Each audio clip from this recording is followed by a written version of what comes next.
Welcome to Quick Tips number 3. This one is called Gnarly Counterpoint. So what I've done here, it's based upon the cue in Phantom Menace where Palpatine meets Queen Amidala. And essentially, John Williams uses two different sorts of scales. And this, I've just chosen one scale, an octatonic scale, going semitone tone. And then I've inserted an additional note, an F natural, just to give it a little bit more chromaticism. So then I've developed a line, mainly for violins, in the top part here, which contains all the notes used in this scale, but I'm trying to make a melodic pattern which has some shape to it and also some rhythmic interest. Here it is on its own.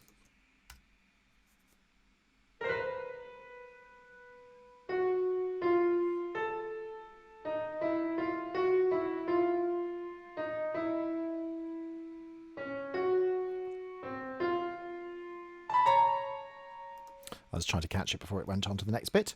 And then what I've done is I've offset that by 6 beats so that the bottom line comes in 6 beats later as the top line does. And its exact copy of it is a canon at the major ninth. To do that, you highlight the note, press Shift T, this is Sibelius, of course, and then down and then major second or major ninth. But in so doing, I notice that sometimes it leads to unintended dissonances, which can sound rather harsh, especially this one with a minor ninth where I'd originally had an E natural there. So I just changed it. I'm still using the notes in the scale, but I'm just adjusting it slightly and also changing the rhythmic pattern so that in the gap with the dot, it actually has some movement in here. And then I've done the same thing where there's a tie over the bar line and no percussed beat. I got rid of the tie G, so that also seemed to work quite nicely. I then coalesce into a loose D minor chord right at the end, and then give it a D minor tonality, but with some extra added notes on top. So in this case, it's, I think, another 521 set, like that. But I've just inverted the top notes, like that, just to give it a little bit more gnarliness. Here it is.